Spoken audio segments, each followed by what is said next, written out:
Buenos días, mi nombre es Gabriela Paula Ramírez y el día de hoy vengo a presentarles el tema 3.3.1 Fenómenos poblacionales, desertificación, migración. Para comenzar, ¿qué son los fenómenos poblacionales? Los fenómenos poblacionales son un sistema biológico formado por un grupo de individuos de la misma especie que viven en un lugar determinado. Por otra parte, según la sociología, son todos aquellos hechos relevantes que afectan a una sociedad y a su vez influyen en el desarrollo socioeconómico de una entidad. Antecedentes. Antes de los siglos XX, la ciencia médica no estaba tan avanzada como lo es hoy, y la mayoría de las enfermedades se consideraban incurables. La mortalidad infantil era alta y la expectativa de vida eran bajos.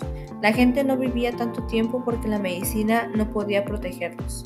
En nuestro país, el mayor número de habitantes son en el Estado de México, Ciudad de México y Veracruz.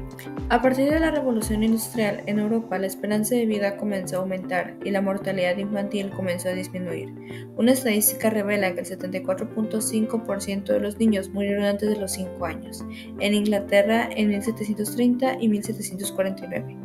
Mientras que solo el 31.8% de los niños murieron antes de los 5 años de 1810 a 1829. Estas disminuciones se atribuyeron en Europa debido a un mejor saneamiento y al aumento del consumo de alimentos. En el siglo XX, con la existencia de la Revolución Verde y la vacunación obligatoria contra enfermedades infecciosas. Salud pública. La salud pública es la ciencia y el arte de prevenir las enfermedades, prolongar la vida y la promoción de la salud a través de los esfuerzos organizados y decisiones con conocimiento de la sociedad, las organizaciones públicas y privadas, comunidades e individuos. Se refiere a las amenazas a la salud basado en el análisis de salud de la población. La salud pública incorpora los enfoques interdisciplinarios de 5 disciplinas principales: la bioestadística, epidemiología, salud ambiental, políticas sanitarias, administración en salud y de las ciencias sociales y del comportamiento. Familia. Es el elemento natural y fundamental de la sociedad y tiene derecho a la protección de la sociedad y del Estado. Los lazos principales que definen una familia son de dos tipos: vínculos de afinidad derivados del establecimiento de un vínculo reconocido socialmente, como el matrimonio, y vínculos de consanguinidad, como la filiación entre padres e hijos, o los lazos que se establecen entre los hermanos que descienden de un mismo padre. También puede diferenciarse la familia según el grado de parentesco entre sus miembros. Género. La realización de investigaciones con una mirada de género implica realizar un análisis objetivo de las relaciones entre los géneros.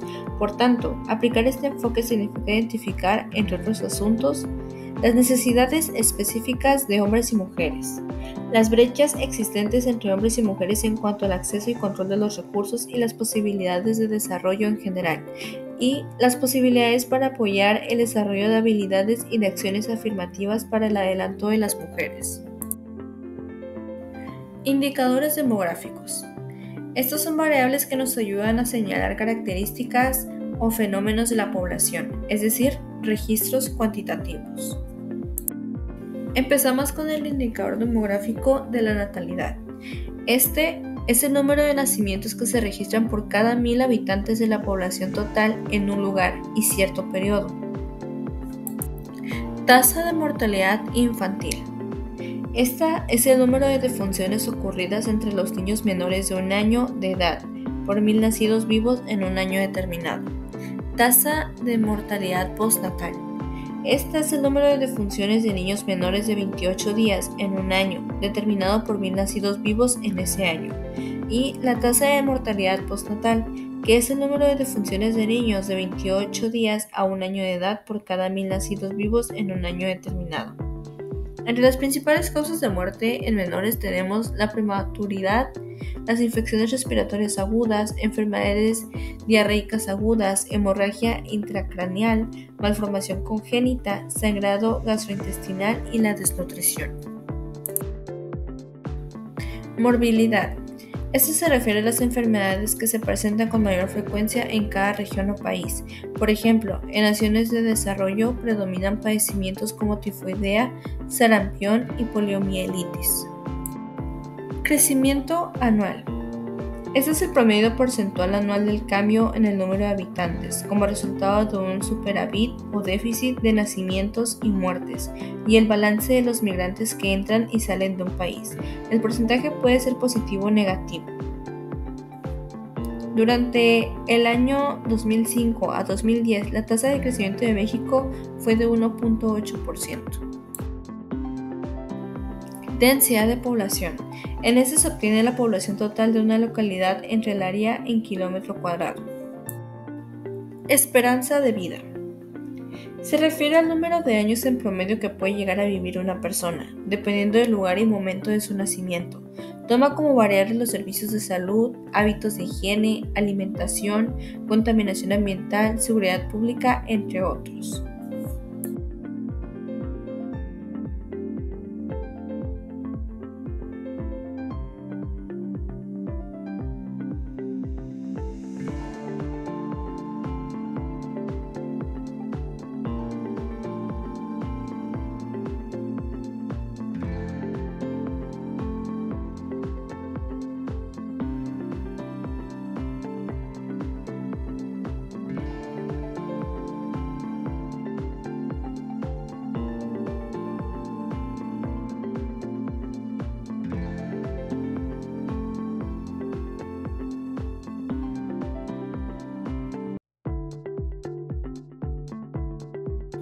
Desertificación. ¿Qué es la desertificación? La desertificación consiste en una degradación persistente de los ecosistemas de las tierras secas, producida por las variaciones climáticas y la actividad del hombre. Está presente en todos los continentes, salvo en la Antártida, y afecta el medio de vida de millones de personas, entre los que se encuentran buena parte de los pobres que viven en las tierras secas. El concepto no se refiere a la expansión física de los desiertos existentes, sino a los diversos procesos que amenazan con convertir en desiertos ecosistemas que actualmente no lo son.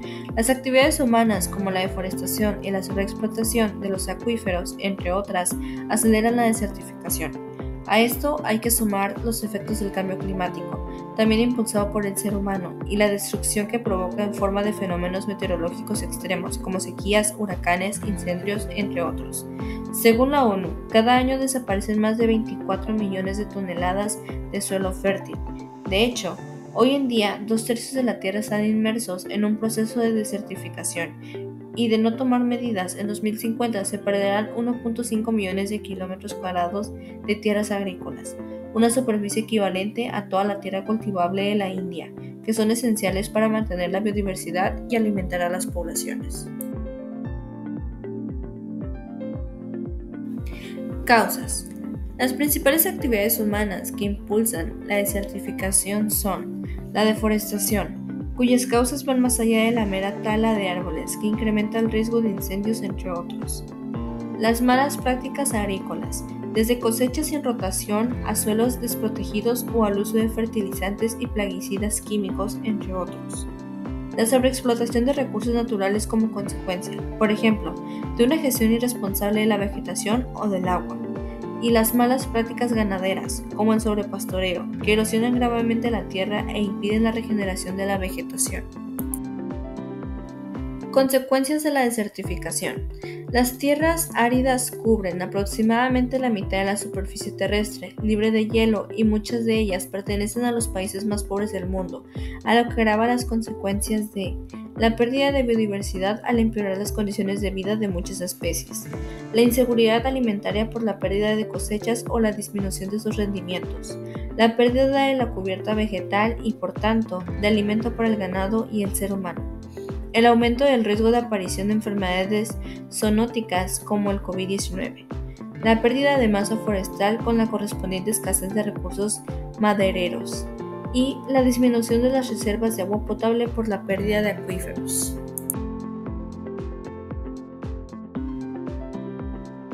Migración. ¿Qué es la migración? La migración se refiere a los cambios de residencia de las personas desde un lugar a otro, cruzando los límites geográficos, por ejemplo, de una región a otra, de una comuna a otra. En los cambios de residencia de las personas de un lugar geográfico a otro intervienen una serie de factores, personales, familiares, económicos, que inciden de distintas formas en la decisión de emigrar. También influye la distancia geográfica, las condiciones de los lugares de origen y de destino, entre otros. Es útil distinguir, por ejemplo, que si una persona traslada su residencia habitual de una región a otra, tiene la condición de migrante. Esta persona será emigrante respecto de su región de residencia habitual anterior o de origen, y será inmigrante respecto de su región de residencia habitual actual o de destino. Tipos de migrantes. Emigrante. Es una persona que vivía en un país, región, comuna distinta de aquella en que vive actualmente. Inmigrante. Es una persona que actualmente vive en un país, región o comuna distinta de aquella que vivía un tiempo atrás. Inmigrante. Es una persona que ha cambiado su residencia habitual desde el lugar de origen al lugar de destino. Causas de migración. Estas son las causas fundamentales en cualquier proceso migratorio. De hecho, existe una relación directa entre desarrollo socioeconómico e inmigración, y por ende entre subdesarrollo y emigración. La mayor parte de los que emigran lo hacen por motivos económicos, huyendo de la pobreza, buscando acceso al trabajo, un mejor nivel de vida, mejores condiciones de trabajo y remuneración, o en casos más críticos, por cuestiones de supervivencia. La situación de hambre y miseria en muchos países subdesarrollados obliga a muchos emigrantes a arriesgar su vida y hasta perderla en multitud de ocasiones, con tal de salir de su situación. Según la Organización Internacional del Trabajo de la ONU, los trabajadores migrantes, definidos como personas que emigran con el fin de ser empleados, representaron aproximadamente 169 millones en todo el mundo en 2019, es decir, más de 2/3 de los migrantes internacionales. Más de 2/3 de todos los trabajadores migrantes se concentran en países de renta alta. Los vínculos familiares, así como la disolución de los mismos, también resultan factores importantes en la decisión de emigrar. La desintegración familiar en muchos casos puede dar origen a la migración infantil. La base cultural de una población determinada es un factor importante a la hora de decidir a qué país o lugar se va a emigrar. La cultura, como la religión, el idioma, las tradiciones, las costumbres, entre otras, tienen mucho peso en la decisión de quedarse en un país o emigrar de este. Existirían también efectos sociales que podrían ser positivos o negativos, probablemente prevaleciendo los negativos. Como efectos negativos cabría señalar la desestructuración de las familias generando problemas afectivos en sus miembros. Cuando los inmigrantes son los padres, podría sumarse una inadecuada atención de los hijos que podría llevarlos a la marginalidad o a la delincuencia. Por contrario, las familias podrían adquirir una conciencia solidaria más acentuada, ampliando los vínculos en modelos de familia más extensos. Efectos de la migración. La migración humana contemporánea produce efectos significativos en las sociedades emisoras y receptoras, de mayor o menor trascendencia dependiendo de múltiples factores, como su magnitud, tipo de migración, estructura socioeconómica en los países implicados.